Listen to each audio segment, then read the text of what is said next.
ಆಯ್ತು sir, Koliwad sir ಹೇಳಿ. ನೋಡಿ, ಇಬ್ಬರು ನಮ್ಮ ಧುರೀಂದ್ರ ಏನಿದ್ದಾರೆ, ಸಿದ್ದರಾಮಯ್ಯ ಮತ್ತು ಡಿ ಕೆ ಶಿವಕುಮಾರ್ ಪ್ರಬುದ್ಧರಿದ್ದಾರೆ. ಹೈಕಮಾಂಡ್ ಕೂಡ ಇದನ್ನ ಆದಷ್ಟು ಬೇಗ ಇತಿಶ್ರೀ ಹಾಡುತ್ತೆ. ಒಂದು ಮಾತು ನಾ ಮಾಧ್ಯಮಕ್ಕೆ ಆಗ್ಲಿ ನಾನು ಮೊದಲು ಹೇಳಿದೆ, ಈಗಲೂ ಹೇಳ್ತೀನಿ. ಗೊಂದಲ ಸೃಷ್ಟಿ ಅಂತ ಯಾಕೆ ಹೇಳಿದೆ ಅನ್ನೋದಾದ್ರೆ, ನಾನು ನಿನ್ನೆ ಬೆಂಗಳೂರಲ್ಲಿದ್ದಾಗ ನಾನು ಡೆಲ್ಲಿಲಿ ಇದ್ದಿದ್ದೆ ಅಂತ ತಾವೇ ಪೋಸ್ಟ್ ಮಾಡಿದ್ರಿ. ನಾನು ನಿನ್ನೆ ಸಿದ್ದರಾಮಯ್ಯ ಸಾಹೇಬ್ರನ್ನ ಮತ್ತು ಡಿ ಕೆ ಶಿವಕುಮಾರ್ ಅವ್ರನ್ನ ಇಬ್ಬರನ್ನು ಭೇಟಿಯಾಗಿ ನಮ್ಮ ಹಾವೇರಿ ಜಿಲ್ಲೆಗೆ ಮಂತ್ರಿಗಿರಿನ ಕೇಳಕ್ ಹೋದಾಗ ಸಿದ್ದರಾಮಯ್ಯ ಹತ್ರ ಹೋಗದೆ ತೋರಿಸದೆ ಬರೀ ಡಿ ಕೆ ಶಿವಕುಮಾರ್ ಹತ್ರ ನಾವು ಹೋಗಿದ್ದನ್ನ ತೋರಿಸಿದ್ರಿ. ಆತರ ಈ ತರ ಗೊಂದಲ ಬೇಡ, ಏನು ಸತ್ಯಾಂಶ ಇದೆ ಅದನ್ನ ತೋರಿಸ್ರಿ. ಗೊಂದಲ ಬಗೆಹರಿಸಬೇಕು ಅಂತ ಸರ್ ಅಲ್ವಾ? ಅದೇ ಅದಕ್ಕೇನೆ ನಮಗಿರೋ ಗೊಂದಲ ಏನು, ಟಿವಿ ಅವರಿಗೆ ಹಾಗೆ ಜನರಿಗಿರೋ ಗೊಂದಲ ಏನು, ಈ ಮುಖ್ಯಮಂತ್ರಿ ಕುರ್ಚಿ ಕಾದಾಟ ಮುಗಿದ್ರೆ ಹೆಂಗ ಮುಗಿಯತ್ತೆ, ಇದು ಕೂತ್ರೆ ನೀವೇ ಕೊಟ್ಬಿಡಿ ಅಲ್ಲ, ಗೊಂದಲ ಕ್ಲೋಸ್. ಅಲ್ಲ, ಈಗ ಇನ್ನೊಂದು 2-3 ದಿವಸ ಇದು ಏನಂತ ಯಾವುದೇ ನನಗೆ ಕಂಡ್ರ ಮಟ್ಟಿಗೆ ಯಾವ್ದು ನೀವೇನ್ ಹೇಳ್ತಾ ಇದ್ರಲ್ಲ, ಯಾವ ಸಿಗ್ನೇಚರ್ ಕ್ಯಾಂಪೇನು ನಡೀತಾ ಇಲ್ಲ, ಯಾವ್ದು ನಡೀತಾ ಇಲ್ಲ. ಯಾರು ನಿಮಗೆ ಸಿದ್ದರಾಮಯ್ಯ ಆಗಲಿ ಡಿ ಕೆ ಶಿವಕುಮಾರ್ ಅಂತ ಸ್ಟೇಟ್ಮೆಂಟ್ಗಳು ಯಾರು ಕೊಟ್ಟಿಲ್ಲ. ಯಾರೋ ಒಂದಿಷ್ಟು ಜನ MLAಗಳು ಡೆಲ್ಲಿಗೆ ಹೋದ್ರು ಅಂತ ತಾವು ಊಹಾಪೋಹಗಳಿಂದ ಮಾತಾಡೋದಕ್ಕಿಂತ ಡೆಲ್ಲಿಗೆ ಹೋದವ್ರಿಗೆ ಡೆಲ್ಲಿಲೇ ಮಾತನಾಡಿಸಿದೀವಿ. ಡೆಲ್ಲಿಗೆ ಹೋಗುವಾಗ ಬೆಂಗಳೂರಿನ ಕೆಂಪೇಗೌಡ ಇಂಟರ್ನ್ಯಾಷನಲ್ ಏರ್ಪೋರ್ಟ್ ಅಲ್ಲೂ ಮಾತನಾಡಿಸಿದೀವಿ. ಅವ್ರು ವಾಪಸ್ ಬಂದಾಗ್ಲೂ ಕೂಡ ಬೆಂಗಳೂರು ಏರ್ಪೋರ್ಟ್ ನಲ್ಲಿ ಮಾತಾಡಿಸಿದೀವಿ. ಬಹಿರಂಗವಾಗಿ ಹೇಳ್ತಿದ್ದಾರೆ ಸರ್, ಡಿ ಕೆ ಶಿವಕುಮಾರ್ ಅವರನ್ನ ಮುಖ್ಯಮಂತ್ರಿ ಮಾಡಬೇಕು ಅಂತಲೇ ನಾವು ಹೋಗಿದ್ದು ಅಂತ. ಇದಂತೂ ಊಹಾಪೋಹ ಅಲ್ಲ. ಇಲ್ಲ, ಅವರು ಒಂದು ವೈಯಕ್ತಿಕ ಅಭಿಪ್ರಾಯ ಹೇಳಿರ್ಬೋದು. ನಾವು ಸಿದ್ದರಾಮಯ್ಯ ಕಂಟಿನ್ಯೂ ಆಗಬೇಕು ಅಂತಾನೂ ಹೇಳಿರ್ಬೋದು. ಅದನ್ನು ಹೇಳಿದ್ರು, ಅದು ಆಂತರಿಕ ಪ್ರಜಾಪ್ರಭುತ್ವ ಹೇಳಿದ್ದಾರೆ. ಅದರಲ್ಲಿ ತಪ್ಪು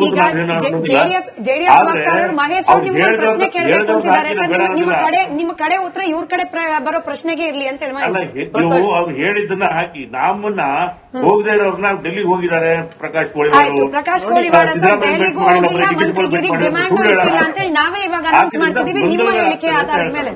ನಿಮ್ಮ ಹೇಳಿಕೆ ಆಧಾರದ ಮೇಲೆ ಪ್ರಕಾಶ್ ಕೋಳಿವಾಡ ಅವರೇ, ತಮ್ಮ ತಂದೆಯವರು 2010 ಬಹಳ ಹಿರಿಯ ನಾಯಕರಾಗಿದ್ರು. ತಮ್ಮ ತಂದೆಯವರು ಹಲವಾರು ಬಾರಿ ಗೆದ್ದು ಕಾಂಗ್ರೆಸ್ ಪಕ್ಷದಲ್ಲಿ ಬಹಳ ಹಿರಿಯ ನಾಯಕರ ಪೈಕಿ ಒಬ್ಬರಾಗಿದ್ರು. 2018 ಚುನಾವಣೆ ಪೂರ್ವದಲ್ಲಿ ಅವರು ನೀಡಿದ ಕೆಲವು ಖಡಕ್ ಹೇಳಿಕೆಗಳು ಸಿದ್ದರಾಮಯ್ಯ ವಿರುದ್ಧವಾಗಿ ಇಡೀ ಕಾಂಗ್ರೆಸ್ ಪಕ್ಷದ ಒಟ್ಟಾರೆ ಫಲಿತಾಂಶದ ಮೇಲೆ ದೊಡ್ಡ ಪರಿಣಾಮ ಬೀರುವುದು. ಅವರ ಮಾತಿನಲ್ಲಿ ಮುಚ್ಚುಮರೆ ಇರ್ತಿರಲಿಲ್ಲ. ಬಹಳ ನೇರ ಕಾಂಗ್ರೆಸ್ ಪಕ್ಷದ ಆಂತರಿಕ ವ್ಯವಹಾರಗಳ ಬಗ್ಗೆ ಮಾತಾಡ್ತಿದ್ರು ನಿಮ್ಮ ತಂದೆಯವರು. ಆ ಸ್ಪಷ್ಟತೆ ನಿಮ್ಮಲ್ಲಿ ಇನ್ನೂ ಕಾಣ್ತೇನೆ. ಹೌದು, ನೀವು ಹೊಸ ಇದೇ ಮೊದಲನೇ ಬಾರಿ ಶಾಸಕ, ಅವರಷ್ಟು ನನಗೆ ಅನುಭವ ಇಲ್ಲ.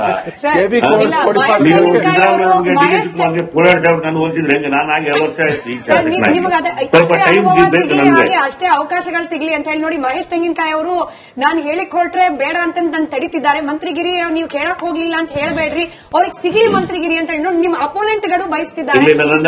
ತೆಂಗಿನಕಾಯಿ ನನ್ನ ಬಹಳ ಒಳ್ಳೆ ಸ್ನೇಹಿತರು, ಅವರು ನನ್ನ ಬಗ್ಗೆ ಒಳ್ಳೆದೇ ವಿಚಾರ ಮಾಡ್ತಾರೆ. ಧನ್ಯವಾದಗಳು. Thank you. ಇಬ್ಬರು ಮಹೇಶ್ ಜಿಗಳಿಗೆ ಏಕಕಾಲದಲ್ಲೇ ಪ್ರಶ್ನೆ. ಮೊದಲು ಮಹೇಶ್ ತೆಂಗಿನಕಾಯಿ ಅವರು ಉತ್ತರ ಕೊಡ್ಲಿ, ಆಮೇಲೆ ಜೆಡಿಎಸ್ ನ ವಕ್ತಾರರು ಉತ್ತರ ಕೊಡ್ಲಿ. ಇವತ್ತು ಪ್ರಹ್ಲಾದ್ ಜೋಶಿ ಅವರು ಒಂದು ಗಂಭೀರವಾದ ಆರೋಪ ಮಾಡಿದ್ರು. ಮಹೇಶ್ ಜಿ, ಕುದುರೆ ವ್ಯಾಪಾರ ಪ್ರಾರಂಭ ಆಗ್ಬಿಟ್ಟಿದೆ, ಕೋಟ್ಯಾಂತರ ರೂಪಾಯಿ ಹಣಕಾಸಿನ ವ್ಯವಹಾರ ಪ್ರಾರಂಭ ಆಗ್ಬಿಟ್ಟಿದೆ ಅಂತ ಹೇಳಿ. ಈ ಕುದುರೆ ವ್ಯಾಪಾರ ನಿಜವಾಗ್ಲೂ ಶುರುವಾಗಿದ್ರೆ ಕೇವಲ ಅದು ಕಾಂಗ್ರೆಸ್ನ ಶಾಸಕರ ವ್ಯಾಪಾರವಾಗಿ ಮಾತ್ರ ಉಳಿಯತ್ತಾ ಅನ್ನೋ ಆತಂಕ ಇದೆ ಸರ್. ಯಾಕಂದ್ರೆ ನಂಬರ್ಸ್ ಮ್ಯಾಟರ್. ಈಗ ಆಲ್ರೆಡಿ ಒಂದು ನೀವು ನಂಬ್ತಿರೋ ಒಪ್ತಿರೋ ನನಗೆ ಗೊತ್ತಿಲ್ಲ, ಬಟ್ 50+65+19 ಅನ್ನೋ ಲೆಕ್ಕಾಚಾರಗಳು ಕೂಡ ಶುರುವಾಗ್ಬಿಟ್ಟಿದೆಯಂತೆ. ಹಂಗಿಂದ ಒಂದ್ ವೇಳೆ ಆದ್ರೆ ಜೆಡಿಎಸ್ನವರು ಬಿಜೆಪಿಯವರು ಕೂಡ ಈ ವ್ಯಾಪಾರದ ಭಾಗ ಆಗ್ಬಿಡ್ತಾರಾ ಅನ್ನೋದು.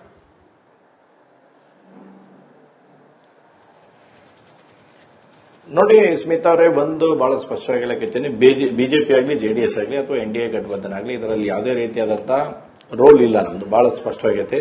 ನಾನು ಆಗ್ಲೇ ಹೇಳಿದಾಗೆ ಇದು ಕಾಂಗ್ರೆಸ್ ಪಾರ್ಟಿ ಆಂತರಿಕ ವಿಚಾರ ಆಗಿರ್ತಕ್ಕಂಥ ಕಾರಣಕ್ಕಾಗಿ ಕಾಂಗ್ರೆಸ್ ಒಂದು ಒಳ್ಳೆ ಮೆಜಾರಿಟಿ ಇರ್ತಕ್ಕಂಥ ಸಂದರ್ಭದಲ್ಲಿ ಅವರೇ ಆಗಿರ್ತಕ್ಕಂಥ ನಿರ್ಣಯ ತೆಗೆದುಕೊಳ್ಬಹುದು ಇವತ್ತು.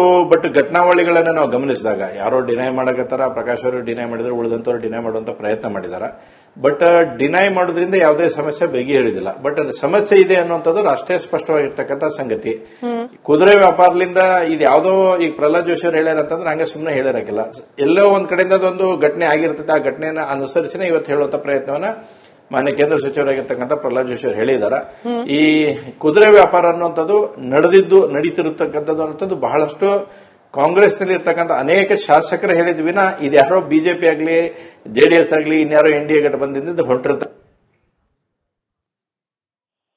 ರೈಟ್, ಬಹುಶಃ ಸಂಪರ್ಕ ಕಟ್ಟಾಯ್ತು ಅನ್ಸುತ್ತೆ.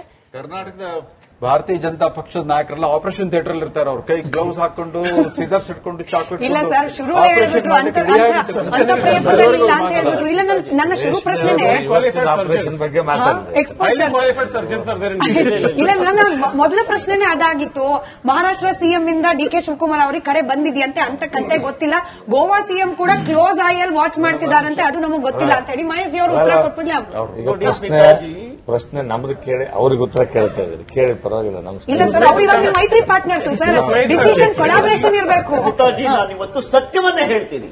ಯಾಕೆ ಅಂತ ಹೇಳಿದ್ರೆ ಕುಮಾರಣ್ಣ ಸ್ಪಷ್ಟವಾಗಿ ಬೆಳಗಿನ ಜಾವ ಇವತ್ತು ಜೆಪಿ ಭವನದಲ್ಲಿ ಸ್ಪಷ್ಟನೆಯನ್ನ ಮಾಧ್ಯಮಗಳಿಗೆ ನೀಡಿದ್ದಾರೆ.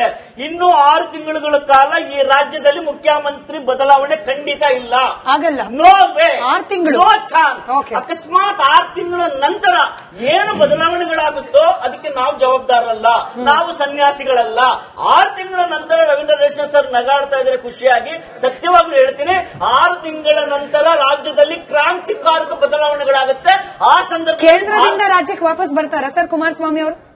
ಮುಖ್ಯಮಂತ್ರಿ ಪೂಜ್ಯ ಏನು ಪ್ರಧಾನಮಂತ್ರಿಗಳಿದ್ದಾರೆ ಅಮಿತ್ ಶಾ ಜಿ ಅವರ ಆಶೀರ್ವಾದ ಕಂಡಿದ್ರೆ ಖಂಡಿತ ಆಗುತ್ತೆ. ಓಕೆನಾ? ಅಲ್ಲ, ಡಿ.ಕೆ. ಶಿವಕುಮಾರ್ ಅವರು ಏನ್ ಮಾಡ್ಬೇಕು ಸರ್ ಅವಾಗ? ಸಿದ್ದರಾಮಯ್ಯನವ್ರು ಏನ್ ಮಾಡ್ಬೇಕು ಅವಾಗ? ವಿಜಯೇಂದ್ರ ಅವ್ರು ಏನ್ ಮಾಡ್ಬೇಕು ಅವಾಗ? ಸ್ಮಿತಾಜಿ, ಡಿ.ಕೆ. ಶಿವಕುಮಾರ್ ಅವರಿಗೆ ಒಂದು ಅಭದ್ರತೆ ಇವತ್ತು ಕಾಡ್ತಾ ಇದೆ. ಏನಂತ ಹೇಳಿದ್ರೆ ಅವ್ರಿಗೆ ಗೊತ್ತಿದೆ, ಭಾರತೀಯ ಜನತಾ ಪಾರ್ಟಿ ಜೆಡಿಎಸ್ ಪಕ್ಷ ಯಾವಾಗ ಹೊಂದಾಣಿಕೆಯನ್ನ ಮಾಡಿಕೊಂಡ್ರು ನನ್ನ ಕತೆ ಮುಗಿದಿದೆ, ಮುಂದಿನ ಬಾರಿ ನಾನು ಆಗೋದಕ್ಕೆ ಸಾಧ್ಯನೇ ಇಲ್ಲ ರಾಜ್ಯದಲ್ಲಿ. ನಂಬರ್ 1. ನಂಬರ್ 2 ಏನಪ್ಪಾ ಅಂತ ಹೇಳಿದ್ರೆ, ಸಿದ್ದರಾಮಯ್ಯನವ್ರಿಗೆ ಹೇಳಿದ್ರು ದೇವರಾಜ್ ಅರಸೂರ್ ಅವರ ದಾಖಲೆಯನ್ನ ಮುರಿಬೇಕು. ಅಹಿಂದ ಹೇಗೆ ಅಂತ ಹೇಳಿದ್ರೆ ಅದು ಕೇಳ್ಬಿಟ್ರೆ ದಂಗ ಆಗೋಗ್ತಾರೆ ಪಕ್ಕದಲ್ಲಿರುವಂತ ನನ್ನ ಸ್ನೇಹಿತರು. ಅಹಿಂದ ಹೇಗೆ ಅಂತ ಹೇಳಿದ್ರೆ ಜೆಡಿಎಸ್ ಪಕ್ಷದಲ್ಲೇ ಇಟ್ಕೊಂಡು ಅಹಿಂದ ಪಕ್ಷವನ್ನ ಮಾಡಕ್ ಹೋದಾಗ ದೇವೇಗೌಡರಿಗೆ ಖಡಕ್ ಆಗಿ ಹೇಳ್ತಾರೆ, ದೇವೇಗೌಡ ಸಾಹೇಬ್ರೆ ಅಹಿಂದ ಕಟ್ಟಿರೋದು ನಿಮ್ ಬೈ ಅದಕ್ಕಲ್ಲ, ನೀವು ಹ್ಯಾಪಿ ಆಗಿರಿ ದೇವೇಗೌಡ್ರೆ. ಅಹಿಂದ ಏನಪ್ಪಾ ಅಂದ್ರೆ ಹೊರಗಡೆ ಕಟ್ಕತೀವಂತ, ಬೇಡಪ್ಪ ನನ್ನ ಪಕ್ಷದಲ್ಲಿ ಒಳಗಡೆ ಇಟ್ಕೊಂಡೇ ಕಟ್ಟು ಅಂತ ಹೇಳಿದ್ರು. ಯಾರಿಗೆ? ಸಿದ್ದರಾಮಯ್ಯನವ್ರಿಗೆ. ಎಸ್.ಆರ್. ಜಾಲಪ್ನವ್ರು ಇದ್ರು ಆ ಸಂದರ್ಭದಲ್ಲಿ. ರವೀಂದ್ರ ರೇಷ್ಮೆ ಸರ್ ಗೊತ್ತಿದೆ ಅವತ್ತು ಅಹಿಂದ ಹೇಗೆ ವರ್ಕ್ ಮಾಡ್ತೋ ಅದೇ ಮ್ಯಾನಿಪುಲೇಟ್ ಇವತ್ತೇನಾದ್ರು ಮಾಡಕ್ ಹೋದ್ರೆ ಸರ್ಕಾರ 6 ತಿಂಗಳ ನಂತರ ನೀವ್ ಹೇಳಿದ್ರಲ್ಲ ದೆಹಲಿಯಿಂದ ಬರ್ತೇವೆ ಅಂತ, ಖಂಡಿತ ಬರ್ತೇವೆ, ಟ್ರೈನಲ್ಲಿ ಬರ್ತೇವೆ. ಓಕೆ, ನನಗೆ ಗೊತ್ತಿಲ್ಲ ಸರ್, ಬಿಜೆಪಿಯಿಂದ ಇವತ್ತು ಇಬ್ಬರಿಬ್ರು ಇದ್ದಾರೆ, ನಡಲಿ ಸರ್ ಇದ್ದಾರೆ, ತೆಂಗಿನಕಾಯಿ ಸರ್ ಇದ್ದಾರೆ. ನೀವು ದೆಹಲಿಯಿಂದ ಕರ್ಕೊಂಡ್ಬಂದ್ರೆ ಇಲ್ಲಿರೋ ಏನ್ ಮಾಡ್ತಾರೆ ಅದಕ್ಕೆ ಉತ್ತರ ನನಗೆ ಗೊತ್ತಿಲ್ಲ. ಇನ್ವೇ ಹಿಂದ ಹೇಗೆ ಅಂತ ಹೇಳಿದ್ರೆ ಅದು ಕೇಳ್ಬಿಟ್ರೆ ದಂಗ ಆಗೋಗ್ತಾರೆ ಪಕ್ಕದಲ್ಲಿರುವಂತ ನನ್ನ ಸ್ನೇಹಿತರು. ಅಹಿಂದ ಹೇಗೆ ಅಂತ ಹೇಳಿದ್ರೆ ಜೆಡಿಎಸ್ ಪಕ್ಷದಲ್ಲೇ ಇಟ್ಕೊಂಡು ಅಹಿಂದ ಪಕ್ಷವನ್ನ ಮಾಡಕ್ ಹೋದಾಗ ದೇವೇಗೌಡರಿಗೆ ಖಡಕ್ ಆಗಿ ಹೇಳ್ತಾರೆ, ದೇವೇಗೌಡ ಸಾಹೇಬ್ರೆ ಅಹಿಂದ ಕಟ್ಟಿರೋದು ನಿಮ್ ಬೈ ಅದಕ್ಕಲ್ಲ, ನೀವು ಹ್ಯಾಪಿ ಆಗಿರಿ ದೇವೇಗೌಡ್ರೆ. ಅಹಿಂದ ಏನಪ್ಪಾ ಅಂದ್ರೆ ಹೊರಗಡೆ ಕಟ್ಕತೀವಂತ, ಬೇಡಪ್ಪ ನನ್ನ ಪಕ್ಷದಲ್ಲಿ ಒಳಗಡೆ ಇಟ್ಕೊಂಡೇ ಕಟ್ಟು ಅಂತ ಹೇಳಿದ್ರು. ಯಾರಿಗೆ? ಸಿದ್ದರಾಮಯ್ಯನವ್ರಿಗೆ. ಎಸ್.ಆರ್. ಜಾಲಪ್ನವ್ರು ಇದ್ರು ಆ ಸಂದರ್ಭದಲ್ಲಿ. ರವೀಂದ್ರ ರೇಷ್ಮೆ ಸರ್ ಗೊತ್ತಿದೆ ಅವತ್ತು ಅಹಿಂದ ಹೇಗೆ ವರ್ಕ್ ಮಾಡ್ತೋ ಅದೇ ಮ್ಯಾನಿಪುಲೇಟ್ ಇವತ್ತೇನಾದ್ರು ಮಾಡಕ್ ಹೋದ್ರೆ ಸರ್ಕಾರ 6 ತಿಂಗಳ ನಂತರ ನೀವ್ ಹೇಳಿದ್ರಲ್ಲ ದೆಹಲಿಯಿಂದ ಬರ್ತೇವೆ ಅಂತ, ಖಂಡಿತ ಬರ್ತೇವೆ, ಟ್ರೈನಲ್ಲಿ ಬರ್ತೇವೆ. ಓಕೆ, ನನಗೆ ಗೊತ್ತಿಲ್ಲ ಸರ್, ಬಿಜೆಪಿಯಿಂದ ಇವತ್ತು ಇಬ್ಬರಿಬ್ರು ಇದ್ದಾರೆ, ನಡಲಿ ಸರ್ ಇದ್ದಾರೆ, ತೆಂಗಿನಕಾಯಿ ಸರ್ ಇದ್ದಾರೆ. ನೀವು ದೆಹಲಿಯಿಂದ ಕರ್ಕೊಂಡ್ಬಂದ್ರೆ ಇಲ್ಲಿರೋ ಏನ್ ಮಾಡ್ತಾರೆ ಅದಕ್ಕೆ ಉತ್ತರ ನನಗೆ ಗೊತ್ತಿಲ್ಲ. ಇನ್ವೇ